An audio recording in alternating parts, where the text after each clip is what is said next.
आज का दिन जम्मू कश्मीर के एतबार से भी काफ़ी अहम है। बैक टू बैक हमने दौरों की, मुलाकातों की, गुफ्तो शनीद का सिलसिला या खबरों के हवाले से बात की, लेकिन अब से थोड़ी देर पहले जम्मू कश्मीर के वज़ीर आला श्रीनगर से दारुल हुकूमत दिल्ली के लिए इशफाक रवाना हो गए। जी हाँ, बिल्कुल बड़ी खबर आपको बताते हैं कि वज़ीर आला उमर अब्दुल्ला नई दिल्ली के लिए रवाना हो गए हैं और इब्तदाई रिपोर्ट्स के मुताबिक वज़ीर आला का दौरा नई दिल्ली इंतहाई अहम माना जा रहा है। सियासी मुबस्सिरीन के मुताबिक दाखिला वजारत के आला अफसर और दाखिला वजीर के साथ उनकी मुलाकात होनी है और वज़ीर आला थोड़ी देर पहले श्रीनगर से नई दिल्ली के लिए रवाना हुए हैं। दाखिला वजीर अमित शाह के साथ बराह रास्त मुलाकात होनी है और इस मुलाकात का महव मरकज़ दो चीज़ें बताई जा रही है। इब्तिदाई तौर पर जो सरकार चलाने के लिए बिजनेस रूल चाहिए, एक तो उसमें दाखिला वजारत और दाखिला वजीर की मोहर लगवानी है और साथ साथ स्टेटहुड के मामले पर भी पेशरफ्त को आगे बढ़ाया जाए। इस ज़िम्मन में इस मुलाकात को अहम माना जा रहा है।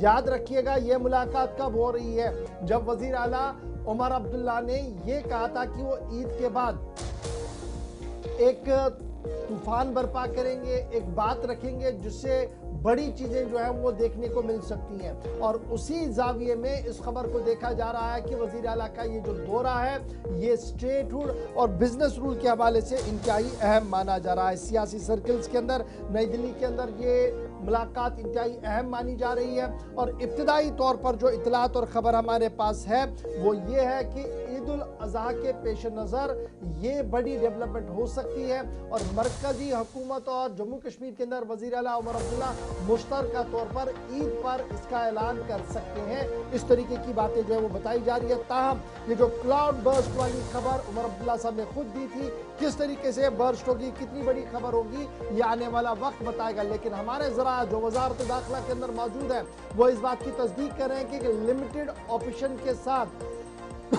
जम्मू कश्मीर रियासत का दर्जा बहाल किया जा सकता है। लिमिटेड ऑप्शन के साथ ये रियासत का दर्जा बहाल किया जा सकता है और उस लिमिटेड ऑप्शन पर कितने मुतमईन उमर अब्दुल्ला नजर आएंगे, क्योंकि जब भी ये होगा तो दिल्ली से भारतीय जनता पार्टी की क़यादत और स्पेशली वज़ीर दाखिला साहब और जम्मू कश्मीर से उमर अब्दुल्ला साहब सामने होंगे। तो बॉडी लैंग्वेज से लेकर तमाम चीज़ें डिस्कस करेंगे आज की मीटिंग के बाद कि क्या कुछ अंदर खाने हुआ है। ताहम दो चीज़ें एजेंडे के अंदर हैं जो इब्तिदाई तौर पर कहा जा रहा है। थोड़ी देर पहले जब वो रवाना हुए गुलिस्तान न्यूज़ और दीगर दरा ब्लॉग के साथ, उन्होंने रवानगी से पहले चंद सवालों का जवाब दिया। जहां सियासी महाज पर उन्होंने ये कहा कि मीटिंग के लिए वो जा रहे हैं, वहीं पर अपने मकामी हरीफों के लिए भी पैगाम उन्होंने दिया कि किस तरीके की सूरत हाल वो पैदा कर रहे हैं, क्या कुछ सियासी सूरत हाल है और फिर मंशियात पर भी उनके मौक़िफ़ में कोई तब्दीली नहीं है। काश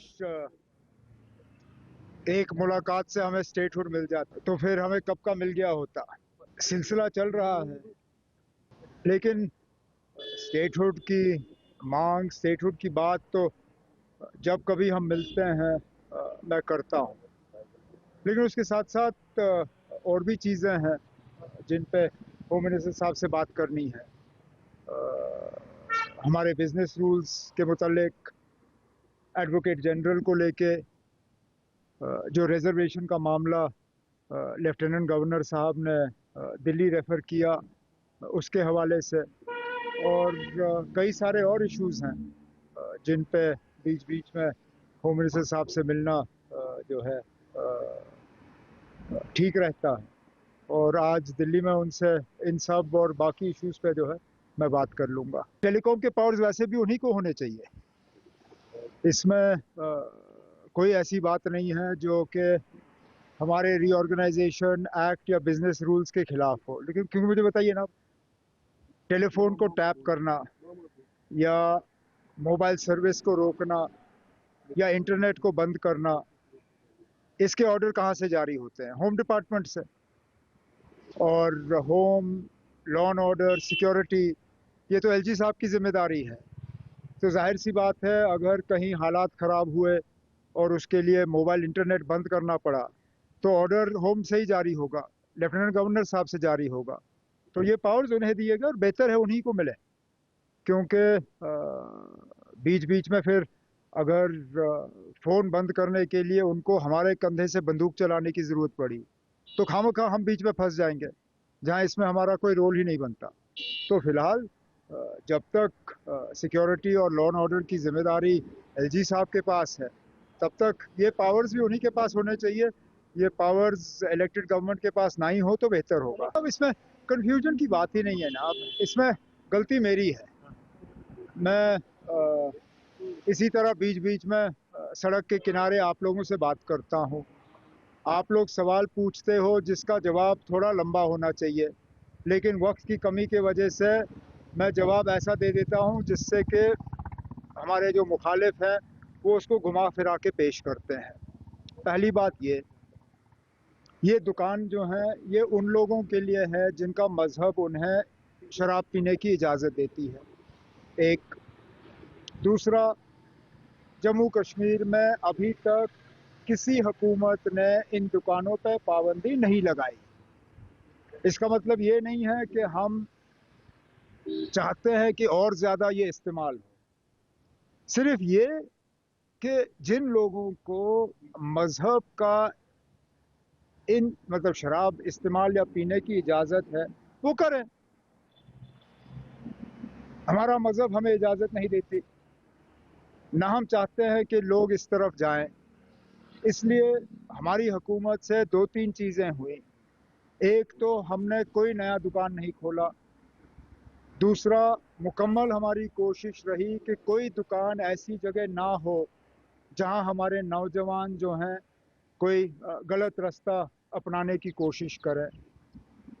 अब मेरे मुखालिफ जो हैं इस बयान को लेके अपनी गलतियों को छुपाने की कोशिश करते हैं। अगर मेरा ये कहना इतना ही गलत था तो जब उनकी हुकूमत थी उन्होंने क्या किया?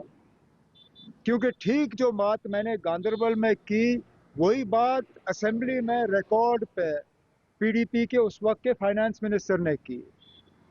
मैं फिर इस बात को दोहराता हूँ ना, ये दुकान सबके लिए नहीं है। जम्मू कश्मीर में मुख्तलिफ सोच रखने वाले लोग रहते हैं, मुख्तलिफ मजहब के लोग रहते हैं। यहाँ तक कि जम्मू कश्मीर से बाहर से जो लोग आते हैं ये उनके लिए हैं, ये लोकल लोगों के लिए नहीं है। सीधी सी बात है। अब बात का बतंगड़ बनाने का मेरे मुखालिफों को एक आदत सी हो गई है, वो अपनी सफाई देते रहें। मेरी बातों को या मेरे साथी के किसी बातों को तोड़ मरोड़ के पेश करना, उससे कोई खास ना उनको फायदा होगा ना हमें नुकसान होगा। बहुत मुबारक है, 2-4 दिन लगे, राजभवन के भी लोक भवन के भी 2-4 चक्कर लगे, लेकिन आखिर में नंबर बन ही गए। ये नौबत आनी नहीं चाहिए थी। पिछली बार जब इसी जगह मैं आप लोगों से बात कर रहा था, मैंने कहा कि सुप्रीम कोर्ट के फैसले के मुताबिक सिंगल लार्जेस्ट पार्टी या pre poll single largest alliance को जो है हुकूमत बनाने के लिए गवर्नर साहब को बुलाना ही चाहिए था। नंबर्स जो हैं वो लोक भवन में साबित नहीं होते, असेंबली में साबित होते हैं। अब चलिए, देर आए दुरुस्त आए, उन्हें कुछ दिन दिए गए हैं और उम्मीद करते हैं कि वो अपने जो है मेजॉरिटी प्रूव कर लेंगे। तब आपको कैबिनेट एक्सपेंशन से क्या लेना देना है? क्या काम रुका हुआ है? क्या लोगों के काम नहीं हो रहे हैं?